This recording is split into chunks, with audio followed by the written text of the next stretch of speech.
네, 안녕하세요. 오늘도 열공하는 우리 수험생 여러분들. 오늘은 제가 2회차 동영모고와 함께 여러분들 만나뵈러 왔습니다. 자, 문제 다 풀어보고 오셨죠? 제가 오늘 또 20문항 굉장히 또 열심히 준비했거든요.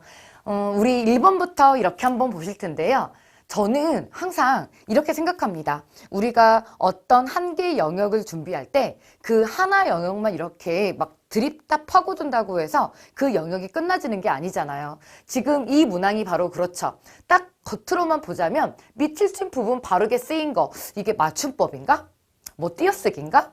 문법인가? 네, 바로 그 세 가지가 다 한꺼번에 이렇게 들어있는 거죠. 그래서 지금 뭐 이 동영모고를 뭐 여러분이 준비하는 시험 가운데 좀 시험이 가까워 있는 수험생 분들이 있을 수 있고, 또 어떤 수험생 분들은 이제 처음 시작하면서 한번 어떤 문제가 있는지 한번 풀어보자 하는 그런 수험생 분들도 있으실 텐데, 이런 한 개의 문제 속에는 굉장히 여러 개의 많은 지식들을 묻고 있으니까 그런 것들을 하나하나 우리가 정확하게 이해하고 있어야 된다는 것, 이렇게 말씀드리고 싶습니다.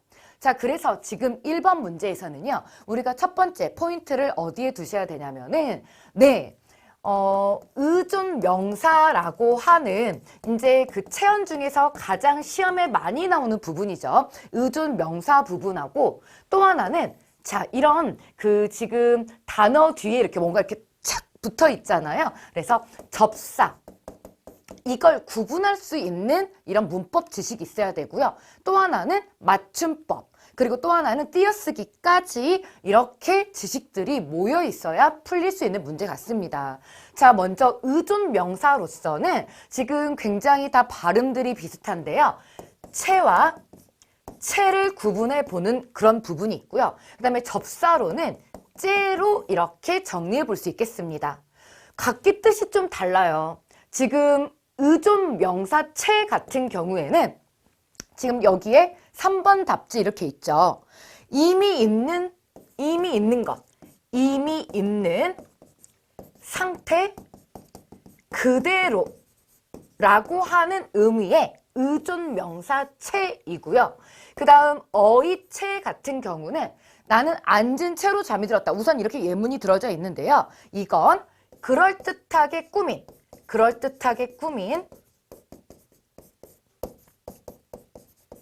모양이나 태도, 이런 것들을 의미한다고 보시면 되겠습니다. 그 다음 접사째 같은 경우는요, 그대로 전부라고 하는 뜻을 갖죠. 자, 우선 뜻으로는 그래요. 그런데 이제 여기에 어떤 문법 지식들이 더해지느냐. 자, 우선 의존 명사 같은 경우에는 앞에 있는 단어와 그대로 띄어써야 되죠. 모든 단어는 띄어쓰는 것을 원칙으로 한다 라고 했기 때문에, 게다가요, 이 의존 명사 앞쪽으로는 무엇이 나와줘야 되죠? 네, 관형어가 있어야 됩니다. 관형어가 한정을 시키는 거죠. 그리고 띄어쓰기 한 번이 되어 있어야 되고, 지금 접사 같은 경우는 어때요? 앞에 어근과 그대로 플러스가 되어서 한 단어가 되어야 합니다. 자, 이러한 문법 지식과 함께 또 하나, 우리가 적절하게 이 4개의 상황에 적절하게 우리가 활용이 또 들어가줘야 된다는 거죠. 그래서 저는 이번 문제에 우리 수험생 여러분께 이러한 공부 방법을 제시합니다. 영어만 문장을 통째로 외우는 것이 아니라 지금 바로 우리 국어의 이런 문제들도 상황 속에서 적절한 이해와 함께 문장과 통째로 이렇게 외워주셔야 된다는 겁니다. 자, 그러면 지금 먼저 사과를 껍질째로 먹었다 라고 하는 것은, 네, 맞는 답이죠. 껍질째로 먹었다 라고 하는 것은 바로 그대로 전부라고 하는 이러한 뜻으로 붙여 쓰는 것이 맞습니다. 그런데 지금 이렇게 2번에 있는 나는 앉은 채로 잠이 들었다는 내용상 뭐가 들어가야 될까요?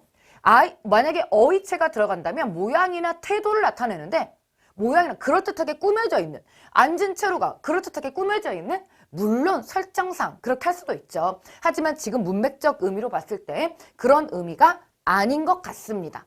자, 해서 지금 2번 틀려 있고요. 채로 바꿔주시는 것이 문맥적 의미로 맞겠습니다. 그 다음에 3번에는요. 그녀는 혼자 똑똑한 채를 한다 그랬는데 이건 좀 어때요? 그럴듯하게 꾸민 모양이나 태도 괜찮죠? 똑똑한 채를 한다. 이 채로 들어가 주면 좋겠죠. 그리고 의존 명사들이기 때문에 앞에 있는 앉은 그리고 똑똑한 이게 관형어로서 이 의존 명사를 꾸밈에 들어갑니다. 자, 어때요? 통째로 암기를 해주시는 게 맞겠죠. 자, 그 다음 세 번째입니다. 우선 이건 문법적 지식으로도 이 째는 틀린 표현 되겠죠. 왜냐면 째라고 하는 건 접사라고 그랬는데 여기 지금 산째 그러면은 만약에 접사가 들어가는 게 맞다면 붙여 쓰는 게 맞고 그런데 문맥적 의미로 보니까 사나운 멧돼지를 산채로 이거는 어떤 모양이나 태도겠어요? 아니면 이미 있는 상태 그대로겠어요? 상태 그대로. 살아있는 상태 그대로 해서 여기에는 채가 맞겠죠. 해서 답은 지금 이렇게 1번이 맞고요. 그렇게 보니까 어떻습니까? 우리는 여기에 있는 이 4개 문장을 좀 통으로 여러분들이 잘 숙지해 놓으면 굉장히 좋을 것 같습니다. 그쵸? 그래서 여러분들 지금 이렇게 만약에 마무리를 하고 있는 그런 수험생 분들이라고 한다면은 적절하게 내가 어떤 것을 제대로 알고 있나 이 부분 정확한 그 단원별로 들어가서 내가 좀 애매하게 생각했던 그 부분들을 정확하게 이렇게 알고 가는 것 굉장히 중요하고요. 조금이라도 의심나는 그 부분이 꼭 시험에 나오더라고요. 그쵸? 자, 이렇게 해서 우리는 문제 1번 문항에서 의존 명사와 접사 이렇게 구분을 문법적으로 한번 하는 공부도 해봤고요. 또 하나는 채에 이런 상황별 맞는 것 집어넣기 이런 연습까지 끝마쳐 보았습니다. 자, 1번 문제 만족하셨나요? 자, 이번에는 우리가 이제 두 번째 지문 한번 가볼게요. 자, 두 번째 지문은 독해 지문입니다. 여러분, 우리 독해 지문이 굉장히 많이 나오고 있죠.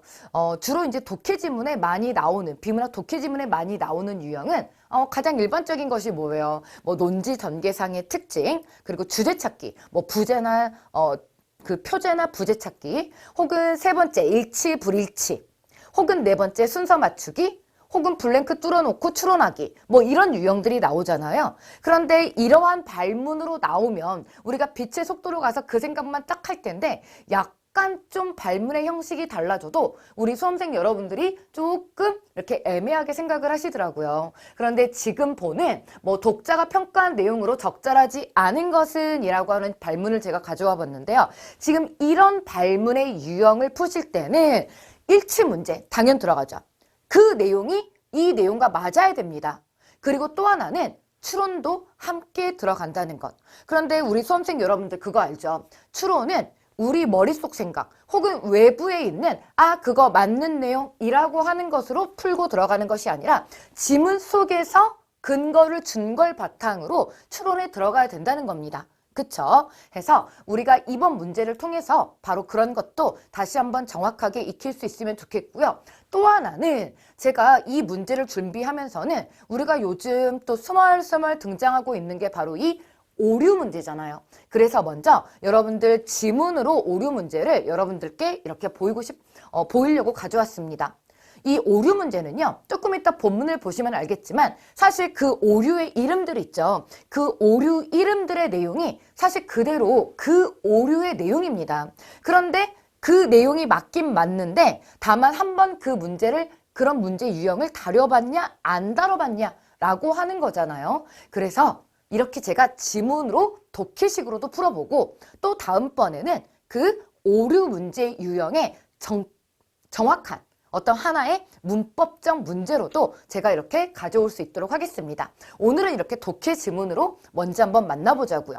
그래서 자꾸 이렇게 응용력을 길러주시는 것 너무 중요하죠. 자, 그러면 우리가 이제 본문에 들어가서 이 오류에 어떤 내용을 얘기하고 있는지 한번 살펴볼 수 있도록 하겠습니다. 자, 많은 오류의 종류 가운데 대인 논증의 오류가 있다. 대인 논증의 오류는 어떤 사람의 지위라든지 직업, 성격, 과거의 경력 등을 근거로 그 사람의 주장을 깎아내리거나 치켜 세워버리는 게 대인 논증의 오류이다 라고 얘기를 하면서 마지막에 뭐 갑자기 문주주의 얘기가 나와버리죠. 자, 그리고 나서 이제 하나씩 우리한테 이 대인 논증의 오류를 세 가지로 나누어서 설명을 합니다. 특히 우리 수험생 여러분들 글을 읽어가실 때 접속사라든지 이런 표지어들 잘 읽어주셔야 되는데 세 가지 유형으로 나누면서 우선에서 1번 들어가죠. 비방적 대인 논증의 오류 이렇게 들어가고요. 그 다음에 또라고 해서 정황적 대인 논증의 오류. 그리고 마지막으로 라고 해서 세 번째 피장파장 대인 논증의 오류. 이렇게 세 가지 유형으로 분석을 해서 보여주고 있는 것을 볼 수 있습니다. 자, 그러면 우리는요, 얼른 가서 그 핵심들을 살펴보셔야죠. 먼저 쓰여 있는 것처럼 비방적 대인 논증의 오류에서 가장 핵심을 잡는 게 무엇인지 한번 살펴볼게요. 이것은요, 약점을 둔대요. 약점을 들어서 그 사람의 주장이 논리적 근거가 없다라고 하는 것을 얘기한다는 거죠.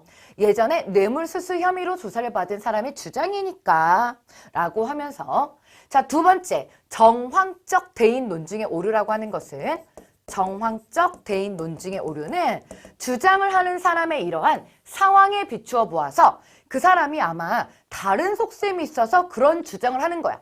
다른 속셈이 있는 거 아니냐라고 이렇게 얘기를 한다는 거예요. 자, 그리고 세 번째, 피장파장의 오류라고 하는 것은요. 논쟁자들이 서로 크게 다를 것이 없으니까 서로 크게 다르지 않대요. 아, 이게 무슨 말입니까? 피장파장이잖아요. 자, 아까 말씀드린 것처럼 오류에 붙어 있는 그 이름은 그 오류의 내용을 그대로 담고 있다는 것 잘 기억하시면서 우리가 문맥적 의미에 맞게 그리고 문법으로 그냥 많은 설명이 들어져 있지 않더라도 그렇게 응용해서 푸시면 된다는 것을 확인시켜 드리려고 이런 지문 또 한번 준비했다는 거 또 기억해 주시면 좋겠습니다. 자, 서로 크게 다를 것이 없기 때문에 반박에서는 안 된다고 하며 이렇게 비판 자체를 차단을 하는 것이다 라고 얘기를 하고 있습니다. 자, 세 번째, 피장파장의 오류 그랬습니다. 자, 그러면 이렇게 나와 있는 각기 오류의 내용들을 우리가 그 포인트를 잡아보니까 첫 번째 비방적 오류는 약점을 들어서, 그 다음에 두 번째 정황적인 오류에서는 어떤 상황적인 거에서, 세 번째 피장파장의 오류에서는 너희들 비슷한 거 아니야? 또이또이한 거 아니야? 라고 얘기를 하면서 라고 그들의 내용을 깎아내리거나 치켜 세운다 라고 하는 것이죠. 자, 그래서요, 우리가 이번에는 이것과 연관 지어서 답지들을 이렇게 한번 보자면, 첫 번째, 대인 논증의 오류에 대한 개념을 서두에 밝혔죠. 이렇게 서두에 밝혀서 앞쪽 부분에 많은 논증의 오류 가운데 뭐가 있다 첫 번째 단락에서 얘기하고 있으니까 1번 답지 그대로 맞는 답지, 그 다음에 2번 구체적인 사례들 막 이렇게 다 예를 들어서 얘기를 해주고 있잖아요. 그래서 이해하는 데 도움이 되었어. 세 번째, 글의 흐름에서 벗어난 문장이 바로 이 1문단, 바로 누구나 평등해야 된다? 갑자기 이것은요, 오류하고 맞지 않는, 물론 답은 좀 쉽게 보이셨을 것 같아요. 그런데 이런 식으로 우리가 내용이 수주될 수 있다 라고 하는 것도 다시 한번 확인하시면 좋겠습니다. 자, 그 다음 네 번째, 이 문단 앞뒤 문장의 연결이 어색하다. 이 문단에 앞뒤 문장 연결이 어색하다고요? 문장의 순서를 바꾸자고요? 아니요, 그런 거 없습니다. 답은 그래서 어색하지 않아요. 4번입니다. 자, 이렇게 해서 우리가 두 번째 문제에서도 저는 우리 수험생 여러분들이 좀 이렇게 여러 가지 것들을 생각해 볼게 할 수 있는 그러한 지문을 선택해서 가져왔다는 거 잘 보여지시죠? 해서 문제 푸는 이 방법도 익혀주시고 또 오류의 내용까지 함께 가져가 주시고 또 내용 전개 방식으로는 이렇게 분석의 방법도 기억을 해주시고 표제어를 통해서 내용을 빠르게 그리고 정확하게 이렇게 보는 방법도 익혀주시면 좋을 것 같습니다. 저는 이렇게 이제 독해 쪽에 있어서는요, 신호등 이론이라고 해가지고 우리가 요즘 조금 지문이 길어지고 있잖아요. 그래서 그것들을 좀 대비할 수 있는 이런 방법을 또 특강으로 준비를 하고 있습니다. 그래서 잠깐 좀 기다려 주시고요. 제가 이제 차근차근히 여러분들이 가장 어려워하는 그런 이제 항목들을 찾아서 이렇게 특강식으로 올려드릴 테니까 차근차근 그 강의들을 잘 따라와 주시면 좋겠는데, 공부할 내용들이 또 많으시고 또 과목도 좀 여러 개 되고 하니까 국어에 조금 관심이 떨어질 때가 좀 있죠. 제가 그 관심이 떨어지지 않게 여러분의 그 공부 의지를 잘 살려드려야 할 텐데 저는 또 선생의 역할은 거기에 있다고 봅니다. 공부는 결국 우리 수험생 여러분들이 하는 거잖아요. 그런데 그 의지가 이렇게 꺾이지 않게 재밌게 수험 생활을 그래도 이렇게 유지시켜 나갈 수 있게 의지를 북돋아 줄 수 있는 거, 그게 바로 또 저의 역할이라고 생각을 하기 때문에 여러분들한테 필요한 그런 자료들 아주 공들여서 만들어서 그렇게 제가 가져오겠습니다. 자, 그러면 이제 세 번째 문제로 제가 이렇게 준비를 한 거는요, 로마자 표기 이렇게 준비를 해 보았습니다. 자, 세 번째 로마자 표기가 이렇게 올바르지 않은 것은 이라고 하는 로마자 표기 가져왔는데요. 자, 우리 수험생 여러분들, 이 로마자 표기나 외래어 표기가 시험에 곧잘 이렇게 등장을 하지요? 왜 안 먹을까요? 자, 로마자 표기, 외래어 표기 이렇게 나오는데 제가 이번 달에는 로마자 표기를 가져오고 다음 달 동영 모고에는 외래어 표기를 이렇게 가져오려고 합니다. 그래서 지금 이렇게 4개의 예문 들어져 있는 것 가운데 하나하나 굉장히 중요한 예문들로 가져왔으니까 여러분이 공부하셨던 로마자 표기의 그 공부 내용들 여기서 점검하시고 또 처음 공부하시는 분들은 로마자 표기도 그냥 내가 찍어서 풀 수 있는 문제는 아니구나 라고 하는 것을 잘 기억하시면 좋을 것 같습니다. 자, 첫 번째, 해운대 맞지요. 자, 여기 사실 이렇게 이 붙임 표시가 안 들어가도 되지만 사실 이 붙임 표시가 없으면 하운대 라고 읽어버릴 수도 있거든요. 그래서 이 붙임 표시가 들어가는 것을 허용합니다. 자, 두 번째, 의정부 시 같은 경우 시, 군, 읍 이러한 어떤 행정구역상의 명칭을 얘기할 때 그 앞쪽에다가 또 이렇게 붙임 표시 넣어주는 거 이 표현 맞습니다. 그래서 여러분들 이 붙임 표시 뒤에 있는 표현은 사실 생략도 좀 가능하고요. 그리고 표기도 맞죠.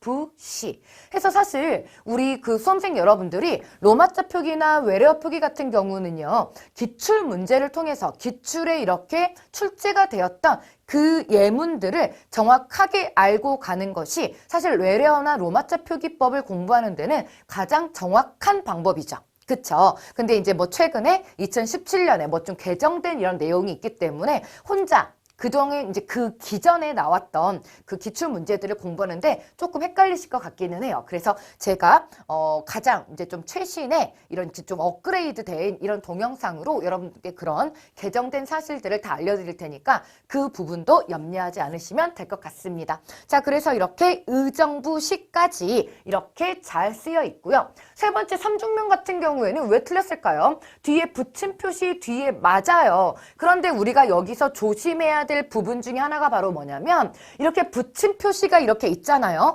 그러면 그 앞쪽에는 표준 발음법이 되지 않은 표현을 써야 됩니다. 그렇기 때문에 삼중이라고 쓰는 게 아니라 이게 소리는 삼죽면 이게 소리로 어떻게 되나요? 삼중면이라고 비음화가 일어나잖아요. 그런데 붙임 표시 앞에서는 이러한 비음화 표기를 인정하지 않는다는 거예요. 그렇기 때문에 어떻게 써줘야 된다는 거죠? 네, 여기 앞에 정확하게 삼죽이라고 죽이라고 이렇게 써야 된다는 겁니다. 그래서 틀린 표현. 뒤에 있는 붙임 표시 뒤에 있는 면은 맞는 표현이죠. 그 다음에 네 번째, 하겨울 같은 경우도 마찬가지예요. 울이라고 이렇게 쓰여 있지만 우리가요, 이거 표준 발음법이요. 고유명사는 표준 발음법이 된 상태를 적어주는 거거든요. 그래서 우리가 뒤에 있는 이런 이야 여요유에 니냐 년요유를 시킨다고 그랬죠. 이렇게 니냐 년요유를 시킨다고 말씀을 드렸습니다. 그래서 먼저 울 되는데요. 다시 한번 또 한번 비음화 일어나야 되죠. 그래서 라스트 소리치는 자, 울 되는 거고요. 그리고 이걸 그대로 저기 있는 표현 맞습니다. 울이라고 이렇게 표기를 해주시면 되겠습니다. 자, 정리를 해보자면 지금 이렇게 붙임 표시가 있는 예문이 3개가 나와 있습니다.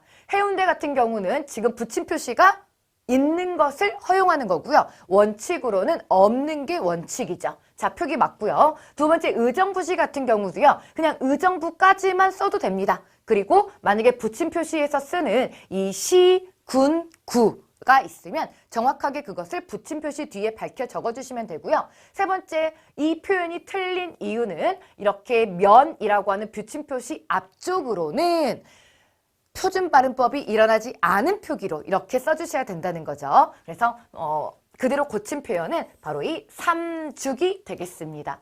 네 번째는 학여울. 우리가 이렇게 표준 발음이 학여울 되기 때문에 고유명사 표준 발음법이 된 표기로 HANGNYEOUL이라고 정확히 밝혀주시면 될 것 같습니다. 자, 이렇게 해서 로마자 표기법 오늘 중요한 내용들 많이 나왔죠. 사실 기출을 보면은요, 우리 수험생 여러분들이 알겠지만 나온 게 또 나오고 또 나오죠. 그리고 사실 로마자나 외래어 표기법 같은 경우는요, 우리의 한글 맞춤법, 표준 발음법 그 책에 있는 내용을 크게 그 예문을 벗어나지 않습니다. 그래서 뭐 너무나 많은 범위로 막 이렇게 펼쳐서 나갈 게 아니라 내가 알고 있는 것을 정확하게 아는 거, 이게 굉장히 중요하죠. 그리고 우리의 기본서, 그리고 기본적으로 이런 국립국어연구원에서 발간해준 그 책에 있는 예문 표현을 정확하게 이해와 함께 암기해 주는 것 중요하겠습니다. 하지만 모든 또 예문을 다 암기하는 것은 굉장히 로봇 같은 일이죠. 우리가 그걸 어떻게 다 암기를 하겠어요. 시험을 뭐 내일 모레 보는 것도 아닌데. 그래서 특징이 될 만한 어떤 이론적인 사항과 함께 특징이 될 만한 그런 예문들을 내 머릿속에 정확하게 암기하고, 그리고 한 번으로 끝나지 않죠. 여러 차례 회독을 걸쳐서 이렇게 반복을 해주시면 좋을 것 같습니다. 그래서 필요한 것이 바로 형광펜이라든지 그리고 여러분만의 어떤 표기법, 이런 거 잘 활용해 주시면 되는 거죠. 자, 이렇게 해서 세 번째 문항까지 우리가 문법 문제 보았고요. 이번에는 제가 장문과 이어본 그러한 독해 지문을 또 한번 가져왔습니다. 왜냐면요, 요즘에 이런 화법이나 장문 유형의 독해 문제가 많이 출제되고 있죠. 그래서 초창기 때 또 공무원 시험에서는요, 이런 화법이나 장문이 시험 문제 출제될 때 좀 그 이론 내용들이 많이 나왔어요. 그래서 저도 따로 이제 그 이론 내용과 관련한 문항들도 준비를 할 겁니다. 하지만 여러분들과 먼저 이제 좀 앞쪽에 있는, 지금 동영이 우리가 2회차잖아요. 이때는 제가 여러분들과 좀 함께 이렇게 해보고 싶은 것이 좀 말귀 알아먹기. 사실 우리 독해는 그게 문학 독해가 됐던 비문학 독해가 됐던 말귀 알아먹기잖아요. 한글로 쓰여 있는데 이 내용을 읽고서 이게 무슨 말인 것 같아? 미츠쿠쿠 기억이 어떤 역할을 하는 것 같아? 쉽게 말하자면 말귀 알아먹는 거거든요. 그래서 저는 주로 이제 앞에 회차, 동영 모고에서는 우리 수험생 여러분들과 좀 더 그 부분에 치중을 하고 싶고, 시험이 좀 더 많이 가까워질수록, 물론 지금 이 동영 모고를 시험에 가까워서 이렇게 보는 그런 수험생 분들도 있겠지만, 제가 지금 찍고 있는 이 시점에서는 시험이 조금씩 멀리 있거든요. 그래서 저는 그렇게 준비를 했습니다. 그래서 차근차근 이렇게 믿고 따라와 주시면 굉장히 여러분도 수험 생활을 하는데 좀 이렇게 진정이 되실 것이고, 저도 마찬가지로 준비를 하는데 더 신이 날 것 같습니다. 자, 이렇게 초고를 작성한 후에 보기를 접했습니다. 보기의 자료 활용 방안 그랬어요. 그래서 사실 이 문제 유형은요, 우리 일치 문제 유형의 또 다른 발문 유형이다 라고 이렇게 보시면 되고, 그리고 또 우리 수험생 여러분 아시다시피 만약에 20개의 문항이 있다, 혹은 25개 문항이 출제됐다, 그럼 모든 문항이 다 강강강강으로 어려운 건 아니잖아요. 때로는 좀 쉽고, 때로는 좀 더 쉽고, 때로는 좀 어렵고, 이런 문제들이 섞여 있는데, 여러분이 그런 문제들을 만났을 때 대처법 이제 잘 생각해 주시면 또 좋을 것 같아요. 저는 이번에는 이 문제는 난도가 정말 낮다라고 미리 말씀드리고 가겠습니다. 그러면 연습해야 되는데 왜 이렇게 쉬운 문제를 냈냐? 네, 쉬운 문제도 여러분들이 실수하시더라고요. 오히려 쉬워서요. 그래서 그 부분을 챙겨드리려고 이 문제 넣습니다. 아, 정말이에요? 자, 그래서 어떤 문제를 제가 여러분이 실수할 것 같아서 넣었느냐, 그 부분까지도 정확하게 말씀드릴게요. 자, 학생의 초고가 3개의 단락으로 이렇게 나누어서 볼게요. 3개의 단락이 있습니다. 1단락, 2단락, 3단락 이렇게 있어요. 그리고 우리 이제 보기에 보시면은 A, B, C 있고 밑에 이제 답지 제시됩니다. 그러면 이 중에서 가장 적절한 것 그랬는데, 먼저 3번에 보시면은 C를 활용해서 C에서는 학교에서 종이컵 재활용 운동을 하고 있다는 건 알고 있지만 별로 관심은 없어요. 일일이 종이컵을 씻어서 버리는 일도 너무 귀찮아요. 제 주변의 친구들도 마찬가지로 귀찮아요. 어렵나요? 아니요. 말은 전혀 어렵지 않아요. 근데 이걸 활용해서 3번 답지입니다. 우리 학교에 종이컵 재활용 운동이 제대로 이루어지지 않고 있는 것은 학생들의 실천의식 부족. 우리 본문 중에 실천의식이라는 말이 있나요? 없나요? 네, 없어요. 본문에 그런 말 없어요. 그래서 제가 여기서 여러분들께 꼭 집어드리고 가고 싶은 내용은 뭐냐면 우리 이런 독해, 비문학 독해에서 가장 중요하게 생각하는 것 중에 하나가 바로 뭐냐면 가장 중요하게 생각하는 것이 그리고 독해를 정확하고 빠르게 할 때 꼭 필요한 것이 바로 뭐냐면 같은 내용 다른 표현이라고 하는 거거든요. 자, 본문 중에는 물론 이 실천의식이라는 말이 없다고요. 하지만 어느 부분에서 우리가 이 단어를 딱 연결시킬 수 있느냐. 자, 두 번째 단락 가십니다. 환경보전반 활동으로 분리수거를 하다 보면 힘들 때가 많다. 학생들이 종이컵을 쓰레기통에 그냥 버리거나 오물이 묻은 채로 분리수거함에 마구 버리기 때문이다. 최근에는 건강과 친환경 생활을 고려한 종이컵이 개발되고 있다. 자, 어때요? 실천의식이 부족하다니까요. 우리 이 부분 꼭 기억하고 가셔야 됩니다. 시험이 좋아하는 독해에서의 정확하고 빠른 독해는 바로 이 같은 내용, 다른 표현. 저는 여러분하고 이번 독해 지문에서는 바로 이 부분을 꼭 연습시키고 가고 싶습니다. 자, 굉장히 쉬운 문제였다고 제가 그냥 미리 말씀드렸어요. 설마 이 문제를 틀리신 분은 틀린 분이 있을 수도 있으니까 좀 착각 일으켜서 그러니까 그런 것들이요. 틀리면 안 될 문제를 틀리면 안 되잖아요. 그리고 제가 이 문제를 통해서 우리 수험생 여러분들하고 꼭 가고 싶은 거는 바로 이렇게 같은 내용 다른 표현이라고 하는 이 부분을 얼른 독해를 할 때 생각하시면서 풀어야 된다는 것, 이 부분을 꼭 말씀드리고 싶습니다. 자, 이번에는 우리 4번 문제 가볼게요. 5번 문제 가볼게요. 벌써 5번이네요. 벌써 5번이에요. 저는 빨리빨리 진행을 하고 있는 것 같은데 어때요? 제가 말이 너무 빠른가요? 자, 문제 5번. 가의 논지에 대한 나의 태도 그랬어요. 자, 어때요? 또 문제 굉장히 마음에 드시죠? 그냥 문제가 아니라 가를 얼른 읽어서 주제 뽑아서 나까지 연결시키는 거죠. 그리고 또 하나 제가 말씀드리고 싶은 거는 사실 이 영상을 보고 있는 우리 수험생 여러분들 중에 대부분은 사실 수능 세대라고 생각을 합니다. 물론 아닌 분도 있을 수 있겠지만 수능 세대의 젊은 우리 여러분들은 수험생분들은 사실 독해 잘해요. 독해에 많이 어떤 그런 이렇게 막 수업을 듣거나 그러지 않아도 조금만 물꼬를 터뜨리면 굉장히 잘하더라고요. 그런데 가끔 수험생 여러분들께서 혼자 문제를 풀어보고 싶은데 어떤 문제집을 사서 풀면 좋을까요? 라고 이렇게 질문들을 하신단 말이에요. 그러면 저는 말씀드리죠. 이게 가장 우리 수험생 여러분들이 많이 풀고 있는 것 중에 하나가 뭐 수능 기출문제라든지 뭐 이런 걸 손대는데 사실 그 방향성이 많이 다르죠. 왜냐하면 지문 자체도 좀 다르고 길이도 다르고 또 하나 문제의 그런 개수 자체도 지문 하나당 개수가 다르기 때문에 이걸 읽는 방법이 다르단 말이에요. 우리는 이 문제를 풀기 위해서 얼른 주제만 찾아오면 되죠. 그러면 우리 생각해봐요. 주제를 대부분 어디에다가 심어놓나요? 막 이상한 데다가 심어놓진 않잖아요. 막 문단이 있으면 있을 때 있다고요. 그래서 사실 수능에서는 뭐 전문을 읽지 않고 푸는 거 이거 요즘에 안 됩니다. 그런데 우리 공무원 시험에서는 사실 가능하죠. 자, 보십시다. 그런데 이거를요, 한두 번 연습해가지고는 사실 불안해서 시험장에서 그런 거 못해요. 여러분이 자꾸 그런데 너무 막 그립다 많은 양치기를 하라는 게 아니라 조금은 그래도 기출문제를 통해서 연습을 해봐야지 안정감 있게 시험장에 가서도 여러분이 평소에 연습을 했던 방법대로 풀 수 있거든요. 그래서 믿고 따라와 보세요. 자, 어디 있어요?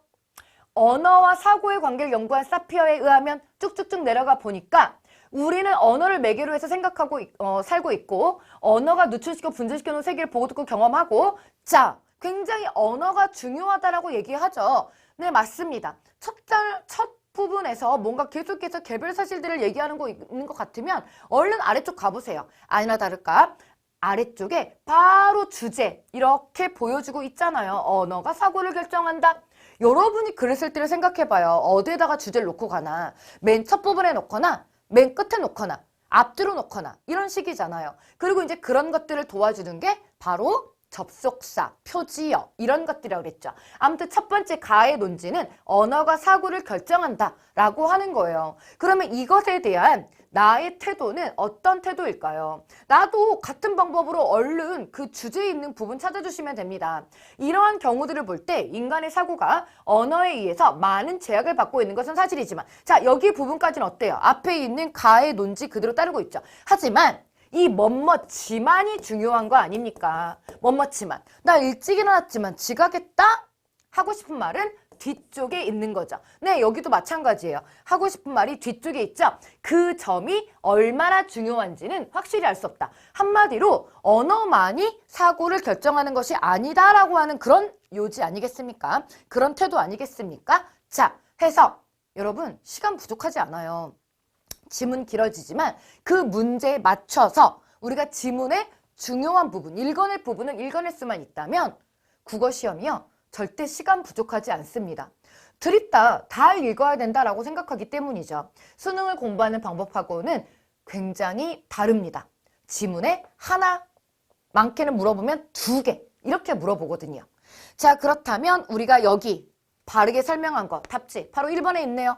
언어가 사고에 영향을 준다는 것을 자 어때요? 얼마나 중요한지 확실히 알 수는 없다잖아요. 부분적으로만 인정한다. 자 됐습니까? 답은 1번. 자 6번 문제 갈게요.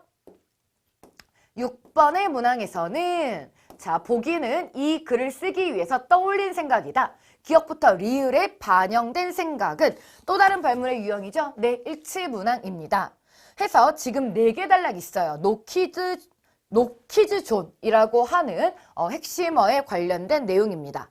자, 그럼 밑에 이제 기억부터 리을 내용 있습니다. 그러면 우리 일치문항이니까 문제 다 풀어보고 오셨죠? 자, 노키즈 존의 정의 그대로 여기 1단락에 들어가 있죠. 1단락에 노키즈 존의 정의 들어가 있고 노키즈 존이 확대되고 있는 이유까지도 그대로 전해지고 있습니다. 세 번째, 디귿 없는 내용이고요. 그런데 리을 하나 조심하고 가십시다. 자, 매장에서 안전사고가 발생한 경우 모든 책임은 그랬는데요. 자, 저는 여기를 좀 같이 갈게요. 특히 제가 이번 지문의 문제를 통해서 우리 수험생 여러분들께 조심시키고 싶은 부분은 뭐냐면은요. 바로 이런 수식어입니다. 이런 수식어가 있으면은요. 모든, 전부, 뭐 이런 항상, 늘 막 이런 거 있잖아요. 막 전체를 막 얘기하는 거. 이런 거는 주로 틀린 답지에 많이 나오는 수식어구입니다. 여기서 지금 모든 책임이 매장 관계자들이라고 했는데요. 분명히 우리 세 번째 단락에서는요. 자, 세 번째 단락 이렇게 가보시면 뭐라고 했어요? 부모에게 30%, 식당 주인에게, 식당 주인과 안 먹네요. 왜 안 먹죠? 자, 부모에게 30%, 식당 주인과 종업원에게 70% 정도의 책임이 있다고 보고 자, 그래서 저는 물론 쉽게 찾으셨겠지만 그 부분을 한 번 더 찝어드리고 싶었습니다. 만약에 쉽게 찾지 못하셨다면 내가 좀 더 꼼꼼하게 읽는 연습을 좀 해야겠다라고 하는 생각을 해주시면 될 것 같아요. 이런 거 조심하시라고요. 모든, 전부, 항상, 늘 이런 전체를 아우르는 수식어구 조심하기 그 부분을 꼭 챙기시면 좋을 것 같습니다. 자, 이렇게 해서 이번 문제 6번의 답은 1번 되겠고요. 기억과 니은입니다. 이번에는요. 우리 7번 오랜만에 나왔죠. 이제 문학 문제 이렇게 나왔어요. 문학 문제 나왔고 또 하나 고전 시가 가져왔습니다. 요즘 이렇게 고전 시가가 나오는 대세의 최신 문제 유형은 바로 이렇게 한자 성어랑 이렇게 이어놓는 거죠. 저는 이 또 하나 질문을 많이 듣는 것 중에 하나가 한자 포기해야 되나요? 한자 어떻게 하죠? 그런데 아까도 말씀드렸지만 우리 젊은 수험생 여러분들이 독해 잘한다고요. 그리고 문법은 원래 우리가 공무원 이런 뭐 국어 공부, 성인 국어 공부를 시작할 때 문법부터 시작을 하죠. 문법도요, 하다 보면 다 잘한다고요. 그럼 이제 마지막 점수차를 낼 수 있는 부분이 사실 이 한자 부분인데, 그 부분을 포기하겠다고 한다면, 선생님 입장에서, 그 포기하세요 라는 말이 나오겠냐고요. 안 나오죠. 그래서 요즘 나오는 또 이 한자 유형이 막 어렵게만 나오지 않아요. 예전처럼 막 드립다 정말 한문학처럼 나오는 이런 그 문제 유형은 지양되고 있기 때문에 여러분이 조금만 제대로 방법을 알고 한자를 공부하시면 어렵지 않게, 여러분들 고민하지 않게, 시간 많이 들이지 않고 갈 수 있다는 거예요.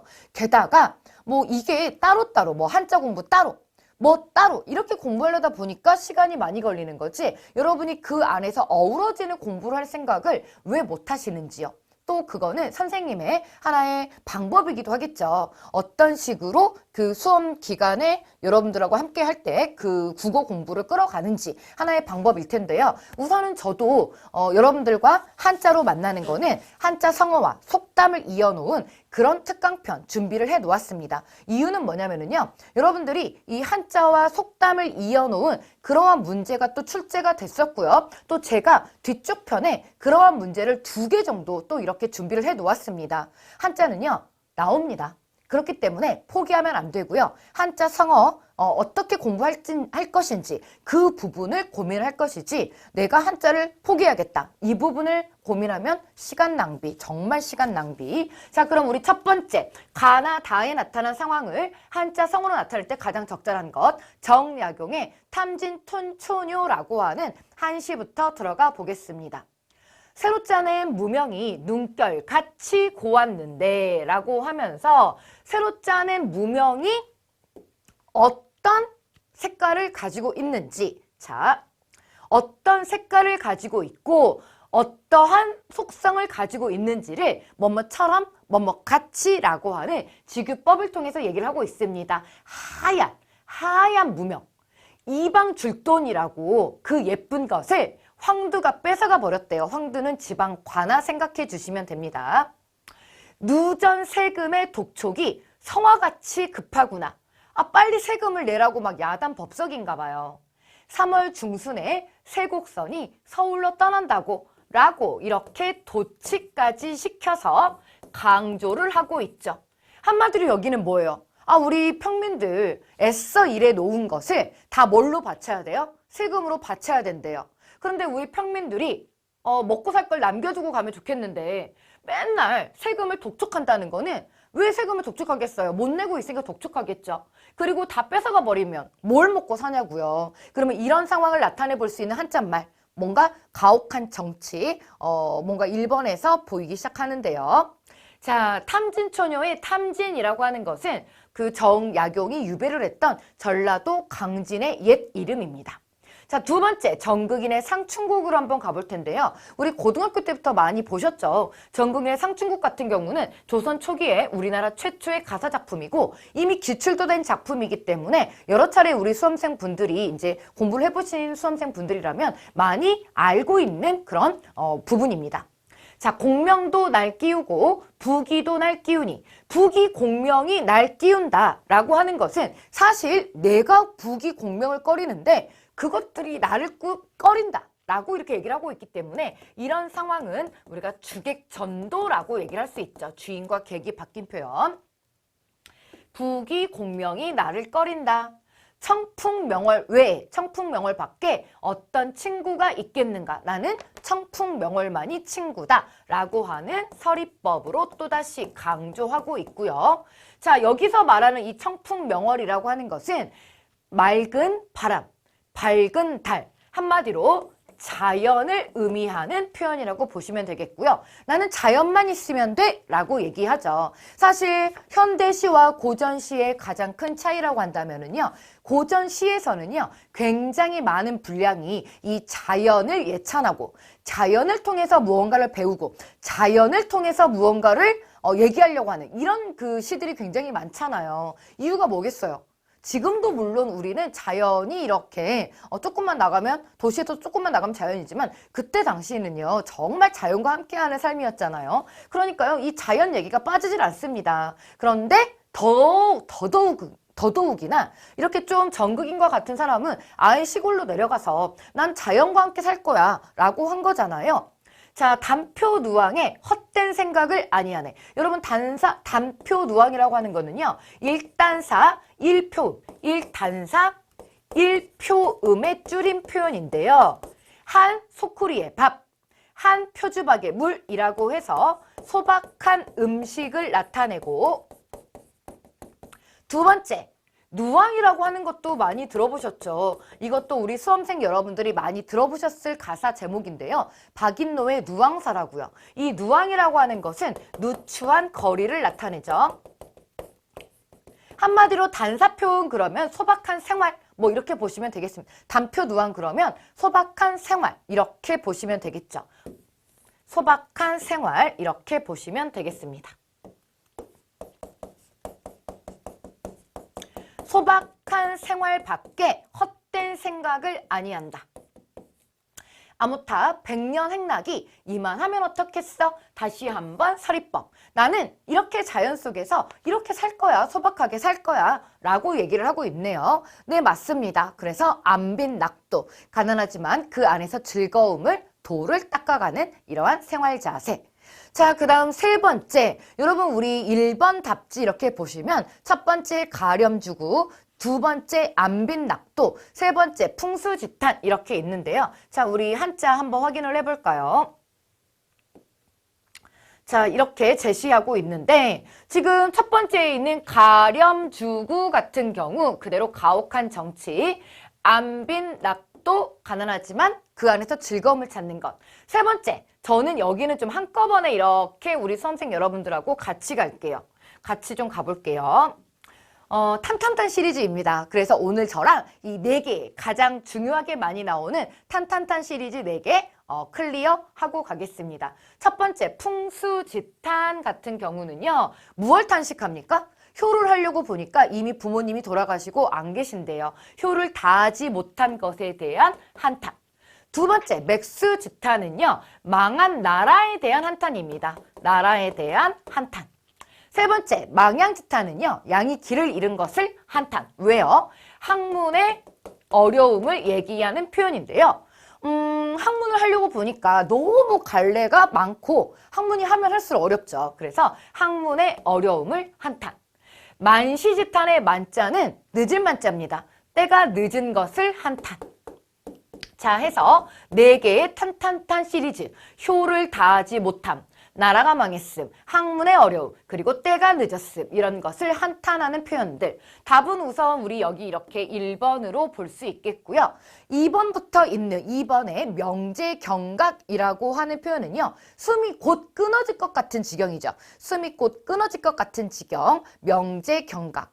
그 다음 혼정신성이라고 하는 것은 이것도 마찬가지로 효와 관련된 거죠. 효를 하는 모습이에요. 세 번째, 하루 동선이라고 하는 거는요. 여름인데요. 화롯불, 여름의 화롯불, 그리고 겨울의 부채래요. 느낌 오시나요? 쓸모없는 것입니다. 그 다음 물심이려. 이건 진짜 많이 보셨겠네요. 무라일체, 물심이려, 주객일체, 주객이려 라고 해서 사물과 내가 이렇게 하나가 된 거죠. 구분이 없는 거죠. 사물과 내가 하나가 된 것. 같은 표현 무라일체, 물심이려, 주객일체, 주객이려. 자, 4번입니다. 금상첨화. 우리 이거는 좀 꼬꼬마 한자성어죠. 금상첨화라고 하는 거는요.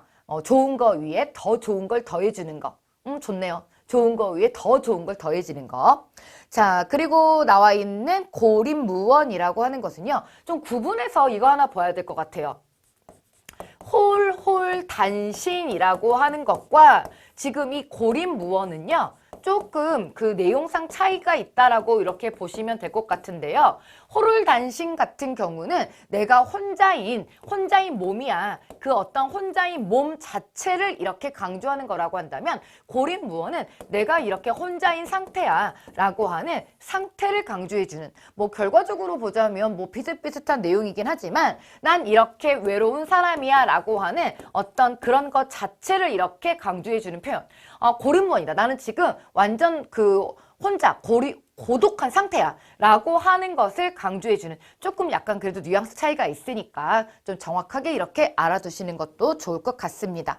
자, 이렇게 해서 여러분들하고 지금 문제 7번에 고전시가 중요한 거 3개. 어머, 어떡하죠? 제가 먼저 여기를 가면서 세 번째 훈민가를 안 갔군요.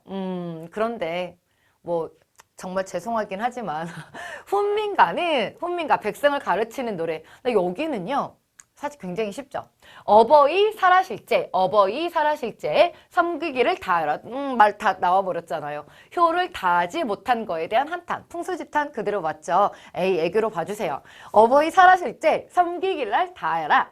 지나가 누면 애달따 어이하리. 평생에 고쳐 못할 일이. 고쳐. 우리가 이제 고전 시가에서 나오는 고쳐는 어게인, 다시의 의미가 되겠고요. 여기 일이는요, 일이 늑대가 아니라 고쳐 못할 일이. 이걸 갖다가 이렇게 소리 나는 대로 쓰니까 평생에 다시 못할 그 일이 이것뿐인가 한다. 이것이 바로 뭐겠어요? 이것뿐이 바로 효가 되겠죠. 효라고 해서 풍수지탄 그대로 맞는 표현 이렇게 보시면 될 것 같습니다. 해서 이렇게 3개의 중요한 그 고전 시가의 내용도 보았고요. 다 중요한 우리 그 작가들이죠.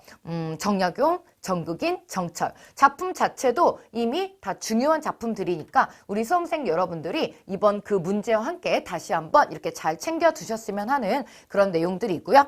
자, 이번에 우리 이제 8번 문제로 가서 다시 한번 좀 문법 문제 또 한번 이렇게 가볼게요.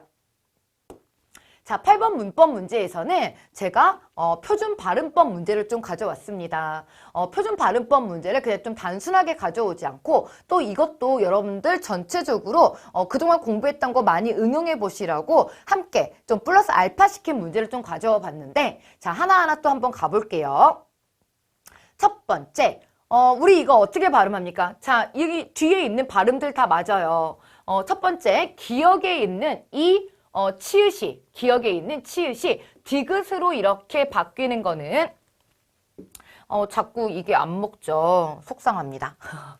자, 이렇게 디귿으로 왜 이렇게 안 먹을까요? 여러분하고 정말 열심히 하고 싶은데 오늘 이렇게 이게 저를 정말 안 도와주네요. 자, 치읓이 디귿으로 이렇게 바뀌었는데요. 이런 걸 우리가 음절의 끝소리 규칙이다 라고 얘기하죠. 대표 음화. 가느다란 물방울, 뭐 그녀 다리만 보여 해서 아마 잘 기억을 하실 겁니다. 그리고 여기 하나하나 좀 이렇게 확인을 해주면서 가시는 게 좋을 것 같은데요. 치읓이 디귿으로 바뀌는 이건 이제 교체 현상이죠. 우리가 음운의 변동 중에서 교체, 탈락, 그리고 첨가, 축약이라고 하는 4개의 기준 아래 16개 정도의 음운의 변동 내용을 볼 수 있는데 바로 이 음끝 현상은 대표적인 교체의 현상입니다. 음운의 수에는 변화가 없죠. 여기까지 맞습니다. 그리고 디귿이 쌍디귿으로 이렇게 바뀌었죠. 근데 이거는요. 첨가가 아니라 된소리 되기는요. 교체 현상입니다. 그래서 첨가가 아니고요. 음운의 개수가 는 것도 아니죠. 왜냐하면 쌍디귿은 음은 하나이거든요. 중요하니까 그것도 꼭 챙겨 두셔야 됩니다. 이렇게 쌍디귿은 음은 한 개라는 거 꼭 챙겨 두시고 가시면 좋을 것 같습니다. 자, 그 다음에 두 번째 니은에서 우리가 색, 연필, 색 플러스 연필은 합성어죠. 자, 이렇게 합성어나 파생어에서 뒤에 있는 첫 음이 이야, 여, 유, 일 때 우리는 먼저 처음에 뭐부터 시키라고 그랬죠? 처음에 어떤 것부터 시켜야 됩니까? 니냐, 녀, 뉴 라고 해서 니은을 이렇게 첨가시키는 게 먼저죠. 그렇기 때문에 니은 첨가에 의해서 음운의 개수 는 거 맞습니다. 첨가도 맞고요. 자, 첨가에 니은 첨가. 음운의 개수 늘어난 것도 맞아요. 그리고 나서 색연필이라고 기억이 이응으로 바뀌는 거 교체 맞습니다. 왜냐하면 자음동화, 비음화, 유음화 일어나는 자음동화 바로 교체 현상이거든요. 그래서 음운의 수에는 변화가 없습니다. 자, 이렇게 해서 우리가 지금 여기에 2개의 또 이런 음운의 변동 들어가 있죠. 첨가 그리고 교체 현상 이렇게 2가지 들어가 있습니다. 자, 세 번째 수탄이라고 하는 것은 먼저 티귿이 디귿으로 바뀌는 교체에 의해서는 음운의 수의 변화가 없습니다. 티읕이 먼저 디귿으로 이렇게 먼저 바뀌거든요. 그리고 나서 디귿과 히읗이 합쳐져서 축약이 됐죠. 티읕으로 크트푸츠, 피카츄털로 이렇게 축약이 됩니다. 축약이 되면 어때요? 음운의 수 당연히 줄어들죠. 해서 지금 수탄으로 되는 거에 여기에서 그대로 뭐 연음이 되거나 이런 거 절대 아니죠. 음끝 현상으로 티읕이 디귿으로 먼저 이렇게 교체 현상 일어나고요. 음끝 일어나고요. 그리고 디귿 플러스 히읗에 크트푸츠, 피카츄털의 축약 현상 있다는 거. 이렇게 해서 하나는 음운의 수 변화 없고 하나는 축약으로 음운의 수가 줄어들었고까지 기억을 해주시면 될 것 같습니다. 자, 네 번째 한번 가볼게요. 자, 우리 특히 이렇게 겹받침들 굉장히 조심하셔야 되는 건데 저 여기 좀 중요한데 잠깐 좀 지워야 될 것 같아요. 자, 이렇게 겹받침으로 되어 있는 거. 겹받침이라고 하는 거는 지금 보시는 것처럼 뭐 리을 기역, 비읍 시옷 혹은 리을 티읕 뭐 이런 것들 있잖아요. 비읍 뭐 리을 비읍 뭐 이런 것들. 중세국어 때는요. 초성에도 이렇게 겹의 자음들이 올 수 있었어요. 이름하여 어두자음군. 근데 현대에는요. 바로 받침으로밖에 올 수 없다는 거. 알고 계셔야 되고요. 그리고 아까 우리가 쌍디귿 같은 경우는 음은 하나로 쳤잖아요. 그런데 리을 기역은 음은 두 개입니다. 겹받침은요. 음은 두 개로 칩니다. 제가 지금 여기에다가 음은 두 개라고 정확하게 써버리는 이유는 뭐냐면요. 현대 국어에는 받침에 세 개의 자음은 안 오거든요. 중세 국어하고 달라요. 자, 그래서 아무튼 지금 겹받침에 관련된 게 나왔는데 특히 우리가 겹받침 11개 중에서 조심해야 될 겹받침이 바로 리을 기역과 리을 비읍인데 오늘은 리을 기역을 격파하고 가겠습니다. 자, 먼저 이 기본형을 좀 한번 써볼게요. 기본형이죠. 우리 이거 어떻게 읽어야 되죠?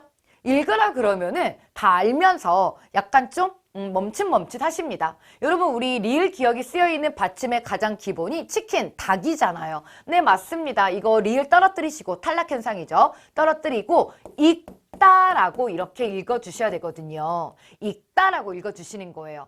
그런데 예를 들어서 우리 이거 뒤에 이렇게 연결음이 기역으로 이어진다라고 한다면 이때는 이거 어떻게 읽어주셔야 될까요? 읽고라고 읽어주시면 안 되고 뒤에서 이렇게 작업이 좀 들어가야 되죠. 같은 기역끼리 뭉쳐요. 그래서 읽고라고 이렇게 읽어주셔야 된다는 거.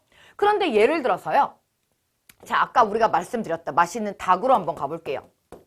닭 뒤에 기역이 이어졌어요. 그럼 이건 어떻게 읽을까요? 이것도 달과일까요? 이거는 달과가 아니라 앞에 있는 부분이 이렇게 어간의 모습일 때는 기역과 기역이 만나지만요. 지금처럼 이렇게 명사가 왔을 때는 우리 탈락 현상 그대로 실천하시면 됩니다. 닭과라고 이렇게 발음을 해주시면 되겠습니다. 어머나 잘 안 보이겠네요. 다시 한번 겹쳐 적을게요. 닭과라고 이렇게 정확하게 읽어주시면 되겠습니다. 이거 두 개 이렇게 구분되시죠? 하나는 어근 뒤에 기역이 왔을 때, 어간 뒤에 기역이 왔을 때, 하나는 이런 그냥 단어 뒤에, 명사, 단어 뒤에 이렇게 기역이 왔을 때 그 뒤에 있는 발음이 달라진다는 것 기억하고 가시면 되겠죠. 리을 기역은 원래 이렇게 리을이 떨어져 나가고 기역이 발음되는 것이 원칙이지만 그 뒤에 어떤 것이 연결되고 어떤 품사이느냐에 따라서 뒤에 있는 기역의 처리가 달라진다는 것 기억을 꼭 하고 가시면 좋을 것 같습니다. 자, 이렇게 해서 지금 먼저 뭐가 남겠어요? 리을 떨어져 나가고 기역이 남는데 기역과 니은이 남아서 여기에서 기역과 니은이 그 다음 단계 어떻게 돼요? 만나서 읽는 이라고 하는 비음화를 일으키는 거죠. 자, 리을 탈락에 의해서는 의문의 수가 줄어들었지만 맞습니다. 기억이 이응으로 바뀌는 교체에 의해서는 의문의 수에 변화가 없군 이라고 되는 거죠. 자, 이렇게 해서 답은 지금 이렇게 1번이 틀려 있다는 거 확인됐고요. 자, 이번 문제를 통해서도 우리 수험생 여러분들 많은 정리가 되었으면 좋겠습니다. 자, 다음은 9번 문항에서 제가 우리 수험생 여러분들이 꼭 또 이렇게 뛰어넘어야 할 바로 띄어쓰기 지문 가져왔습니다. 띄어쓰기 지문. 자, 다 풀어보셨죠? 어떠셨어요? 맞으셨어요? 자, 한번 가볼게요.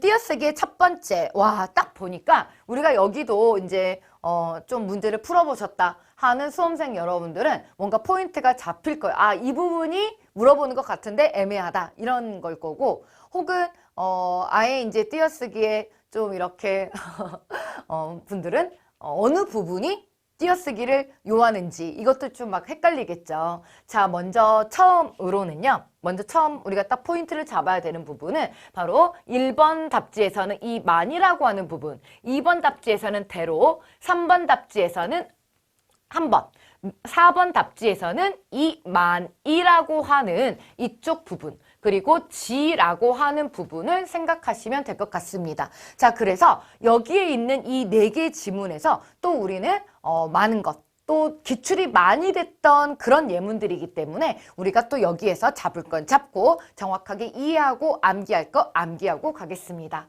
자, 첫 번째 우리가 1번 답지와 4번 답지에 있는 것을 함께 좀 처리를 하고 갈까요? 저는 이렇게 한번 써볼게요. 만지간이라고 하는 것이 어떤 동안의 의미를 가졌을 때, 때는 그때는요. 동안, 시간이죠. 이런 시간의 의미를 가지면 이때 만이나 지는 의존 명사가 되어서 띄어쓰기를 하셔야 되고 그때 간은요. 전미사가 되어서 전미사는 당연히 안마라고 붙여 써줘야 되는 거죠. 그쵸? 해서 먼저 만지간이라고 하는 것이 시간성, 동안의 의미를 가졌을 때는 띄어쓰는 것이다 라고 하는 걸로 한번 가져가 볼게요. 첫 번째 1번은 어때요? 그가 화를 낼 만도 하다. 이거는 시간성이 있나요? 시간성하고는 전혀 상관이 없잖아요. 그쵸? 그러니까 우선 의존 명사 이런 그 동안의 만지는 아닌 것 같아요. 자, 그러면 4번에 있는 그녀는 출발한 지 2시간 만에 떠났다 라고 했는데요. 이때 출발한 지는 어때요? 시간성 맞죠? 네, 맞아요. 시간성 맞아요. 이거 시간 맞네요. 그러면 어떻게 해야 된다고요? 의존 명사니까 이렇게 띄어쓰기 하셔야 된다고요. 우선 첫 번째 이 부분은 맞았고 출발한 지 출발한 지 이렇게 띄어쓰기 하는 거 맞고요. 그럼 뒤에 있는 게 문제가 되겠죠. 자, 그러면 지금 제가 우선 먼저 써드린 것은 이 만이 시간성만으로 먼저 얘기를 드렸는데 이 만이 또 다른 의미가 있나 보죠. 네, 그렇습니다. 그 또 다른 의미편을 한번 가볼게요. 또 다른 의미편 중요하니까 제가 좋아하는 또 녹색으로 예쁘게 한번 써봐 드릴게요. 만의 지금 첫 번째 의미로 동안을 이렇게 보시면 되겠고요. 만의 두 번째 의미는 그가 화를 낼 만도 하다. 이건 뭐예요? 네, 맞습니다. 타당성의 의미가 있을 때 이때도 의존 명사로 띄어쓰기 하시면 되겠습니다. 그래서 지금 여기도 틀린 거예요. 화를 낼 만도 하다. 이때 만은 타당성의 만으로 의존 명사 띄어쓰기 하셔야 되는 거. 그러면 세 번째 만은 뭔데요? 네, 세 번째 만은 다른 색깔로 또 써드려야 될 것 같아요. 중요하니까. 세 번째 만은 보조사만이 있습니다. 보조사만이 있어서 지금 보는 거 2시간 만에 떠났다 라고 하는 거. 이런 만은 바로 보조사만. 보조사만은 조사니까 당연히 윗말에 이렇게 붙여주는 거죠. 보조사만으로서 뭐 예를 들어서 그녀는 웃기만 한다. only의 뜻이잖아요. 뭐 이런 만으로 보조사의 뜻이 됐을 때는 이렇게 붙여 써주시면 돼요. 그래서 지금 4번 답지가 그대로 맞는 답지 되겠고요. 그녀는 출발한 지 시간성 띄어쓰기 2시간 만에 떠났다 보조사로 붙여쓰기 해서 4번 정확하게 기억을 해주시고요. 지금 1번에 있는 만 같은 경우는 그가 화를 낼 만도 하다 해서 타당성의 의미로 의존명사 띄어쓰기. 자, 이번에는 2번에 있는 대로를 한번 가볼 건데요. 자, 저는 이 2번에 있는 대로와 함께 또 한 번 문법 지식 말씀드릴게요. 1번하고도 또 관련이 있습니다. 자, 저는 또 어떤 얘기를 하고 싶냐면 우선 이거 같이 한번 필기해 볼까요? 우리가 또 많이 나왔던 기출 중에 하나가 이 뿐, 만큼, 대로라고 하는 이쪽 애들이죠. 뿐만큼 대로가 의존 명사로 쓰일 것인가? 쓰인 것인가? 아니면 조사로 쓰인 것인가? 라고 하는 또 하나 모양은 같은데 이렇게 품사가 다른 거. 이런 걸 품사의 통용이라고 하는데요. 이런 식으로 시험에 많이 나오죠. 그래서 우리가 문법 지식도 있어야 되고 또 다양하게 이렇게 뭐 띄어쓰기나 뭐 맞춤법 문제로도 풀어봐야 되고. 자, 의존 명사가 되면 당연히 띄어쓰기 하셔야 되잖아요. 그쵸? 그러면 어떻게 하면 이 뿐만큼 대로가 의존 명사 뿐만큼 대로가 되느냐? 자, 그 앞쪽에 이게 만약에 의존 명사이려면 그 앞쪽에 관형어가 나옵니다. 근데 여러분, 우리 혹시 저랑 아직 그 공부를 안 하신 분들이 대부분이니까 자, 관형어는요. 주로 이제 다른 품사도 관형사의 역할을 하기 위해서 이렇게 활용이 돼서 관형어가 될 수 있고 또 관형사, 처음부터 태어난 관형사 애들이 있잖아요.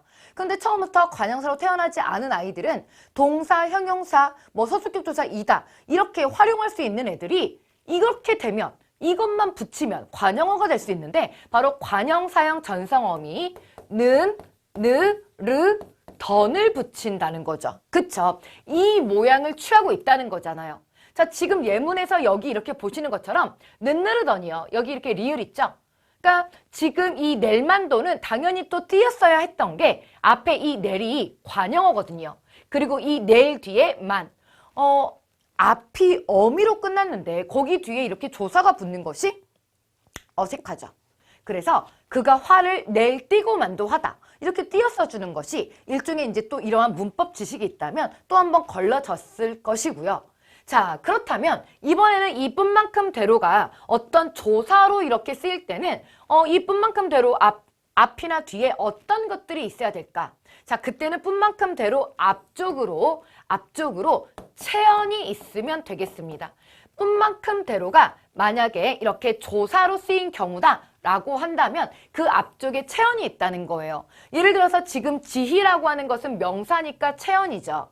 그러면 이때는 이 대로는 조사로서 지희대로라고 붙여 써줘야 된다는 거죠. 어떤 건지 이제 좀 내용이 정리되시죠? 만약에 뿐만큼 대로가 의존 명사로 쓰였다면 예를 들어서 나는 너를 사랑할 뿐, 나는 너를 사랑할 뿐이라고 한다면 는느르 뒤에 뿐, 나는 너를 사랑할 만큼 했어. 나는 너를 사랑할 대로 사랑했어. 라고 이렇게 관형어 뒤에서는 띄어쓰기를 하시면 되는 거고 앞에 만약에 체언이 있다면 붙여쓰기를 하시면 된다는 겁니다. 자, 뿐만큼 대로는요. 사실 같이 이렇게 뭉쳐서 외우면 어렵지 않고요. 또한 빈번하게 시험에 나오기 때문에 꼭 챙겨 놓으시면 좋은 그런 표현입니다. 자, 세 번째 갑니다. 우리 이것도 많이 연습해 보셨을 것 같은데요. 이 한 번이 있고 한 띄고 번이 있고 그리고 붙여서 한 번이 있잖아요. 근데 이게 두 개가 쓰임새가 좀 다르죠. 한 띄고 번이 되면 횟수를 강조하는 거잖아. 한 번, 두 번, 세 번이라고요. 그래서 그때 이 번이라고 하는 것은 단위성 의존 명사가 되는 거고 예를 들어서 이렇게 띄어쓰기를 하지 않은 한 번 같은 경우는요. 시도를 해보는 거죠. 고양이 같은 차에 맞선을 한 번 봤어. 한 번 시험 삼아 한번 해봤어. 라고 이렇게. 자, 문맥상 여기는 띄어쓰기보다는 한 번, 두 번, 세 번 봤어. 이런 거보다는 내가 시험 삼아 한 번 봤어. 라고 하는 붙여쓰기를 한 표현이 맞겠죠. 그쵸? 문맥적 의미로. 자, 이렇게 해서 우리가 띄어쓰기가 바른 문장은 4번이 되겠고요. 우리가 이 문항을 통해서 만, 지, 간이라고 하는 것을 연습해 주셨으면 좋겠고, 간이라고 하는 것은 전미사라고 그랬죠. 그래서 만지간이 동안이라고 하는 의미로 이렇게 같이 묶어서 아까 제가 보여드렸는데, 만이나 지가 동안이라고 하는 어떤 시간성을 가질 때는 의존명사, 근데 간이라고 하는 것은 시간성을 가질 때 어떤 전미사로 쓰인다는 거, 이 부분을 기억해 주시면 될 것 같고요. 그리고 이 만이라고 하는 것은 세 가지의 내용으로 쓰였죠. 뭐 어떤 시간성도 있지만 타당성, 그리고 이렇게 보조사로도 쓰인다 라고 하는 것까지 잘 챙겨두시면 좋을 것 같습니다. 자, 이렇게 해서 또 우리가 띄어쓰기 문제도 한번 살펴보았고요. 자, 이번에는 우리 이제 10번 문항 가볼게요. 10번 문항에서는 보기에 기억부터 이응에 대한 설명으로 적절하지 않은 것은 이라고 해서 제가 또 화법과 문법을 이렇게 연결지어서 문항을 준비해 보았습니다. 보기에 기억부터 이응. 자, 지금 계시긴 한데 뭐 계시다, 뵙다, 뭐 우리 이거 많이 봤던 그런 높임의 표현들이잖아요. 그리고 뭐 이틀 전, 말씀, 뭐 우리가 다 많이 봤던 문법의 그런 내용들일 것 같습니다. 자, 잘 연습해 보자고요. 적절하지 않은 거 찾는 거예요. 1번, 기억과 니은은 원장님을 뵈러. 지금 계시긴데 누가요? 원장님이 계시긴 한 거죠. 그래서 동일한 인물을 높이고 있다. 자, 2번에 디귿과 비읍이에요. 이틀 전, 비읍의 지난번. 네, 동일한 날이고요. 제가 또 특히 이 문항에서 여러분들하고 또 이 지난번 같은 경우에는요, 띄어쓰기도 같이 한번 얘기를 좀 해보고 싶네요. 지금 이 지난번은요, 붙여 쓰는 거 맞아요. 지난번 혹은 지난 봄, 지난 봄, 여름, 가을, 겨울 다 붙여 쓰는 거 맞죠. 그런데 예를 들어서 지난 계절 같은 경우에는 아직 하나의 단어로 인정 못 받았어요. 그래서 이렇게 띄어쓰기 하셔야 되고요. 이 지난이라고 하는 것이 지나간 시간이라든지 지나간 추억의 의미를 가질 때는 이렇게 붙여쓰기가 가능하다는 것까지 꼭 알고 가시면 좋을 것 같습니다. 뭐 예를 들어서 뭐 올봄, 올여름, 한여름, 한겨울처럼 올이나 한도 이렇게 계절 앞에서는 다 붙여 쓰잖아요. 그래서 그렇게 한 단어로 인정을 받은 게 있고 인정을 아직 못 받은 이런 상태가 있고, 그래서 이렇게 인정받은 상태에서는 또 어떤 의미를 가지고 있는지까지 이렇게 알아두시면 좋겠고요. 자, 3번은 왜 틀렸나요? 리을과 이응이 자신의 행위를 낮춘다고 그랬는데요. 지금 리을의 말씀, 여러분 이 말씀 같은 경우가 굉장히 우리가 좀 특이 케이스라 그랬죠. 말씀은요, 어떤 상대방을 높이는 표현이면서 또한 본인을 낮추는 겸양의 표현이라고 말씀을 드렸잖아요. 자, 지금 봤을 때 리을 같은 경우는요, 오늘 오라고 말씀하셨어요. 누가 말씀하셨어요? 원장님이 말씀하셨어요. 원장님을 높이는 거고요. 지금 이응 같은 경우는 그럼 그때 말씀을 드렸던 주제로 자기를 낮춰 표현하는 거거든요. 그래서 3번의 리을은 원장님을 높이는 표현이기 때문에 틀린 표현이고요. 자, 4번 가겠습니다. 자, 이것도 이제 지시어 표현. 또 우리가 이것도 한번 챙겨가시라고 이 지시어 표현을 한번 또 가져왔는데요. 우리가 지시어에 이, 그, 저 계열이 있죠. 얘들아 이것 좀 봐. 얘들아 그것 좀 봐. 얘들아 저것 좀 봐. 화자 가까이에 있는 거. 그 다음 청자 가까이에 있는 거. 세 번째 화자 청자 둘 다 멀리 있는 거 라고 했을 때, 자, 지금 여기에서 미음에서 얘기하는 저쪽으로 들어가시면 됩니다 라고 하는 것은 화자와 청자 둘 다에게 멀리 떨어진 곳이라고 정확하게 제시가 되어 있네요. 자, 그래서 10번의 답은 3번까지 우리가 이렇게 잘 보았고요. 제가 이렇게 앞쪽에 여러분들 여러 가지 연습할 수 있는 뭐 이렇게 뭐 밑줄친 부분 맞는 거, 맞춤법, 띄어쓰기, 로마자, 뭐 표준 발음법 이런 것까지 다양하게 이렇게 좀 집어넣었고, 화법과 문법의 접목까지 이렇게 제시를 했는데요. 더불어서 제가 지문형을 준비를 할 때도 그 지문형 안에서 우리 수험생 여러분들이 또 종합적으로 공부를 할 수 있게 이렇게도 준비를 했고, 또 한자 성어 같은 경우도 우리가 이제 좀 많이 익숙한 한자 성어, 또 있었겠지만 좀 익숙하지 않은 한자 성어까지 이제 공부할 수 있도록 제가 뒤쪽에다가 다 또 준비를 해놨는데 단순하게 그냥 한자 성어만 이렇게 뭐 나오는 게 아니라 요즘에 그 최신 유형에 맞춰서 또 고전 시가와 연결짓는 이런 이제 문제로 준비를 했는데요. 자, 1번부터 10번까지 이렇게 잘 보셨죠? 우리 수험생 여러분들 또 잠깐 이렇게 쉬셨다가 정확하게 이제 좀 모르는 그런 문항 같은 경우는 다시 한번 이렇게 좀 살펴볼 수 있도록 하시고요. 또 그래도 모르겠는 거는 질문 게시판 통해서 질문도 좀 해주시고 이렇게 해주시면 좋을 것 같습니다. 나중에 내가 질문해야지 라고 하고서 어디다 이렇게 필기잘 안 해놓으면 또 그것도 까먹잖아요. 그러니까 내가 뭔가를 잘 모르는 것 같아 라고 하는 것이 뭐 문풀을 볼 때라든지 혹은 이론을 들을 때 그런 것들이 나타났을 때 그때그때마다 포스트잇에다가 딱 써서 사방에 붙이세요. 사방에 붙여 놓으세요. 그러면 꼭 물어보고 가게 돼 있더라고요. 저도 그렇게 공부했고요. 자, 그러면 잠깐 쉬셨다가 또 만날게요.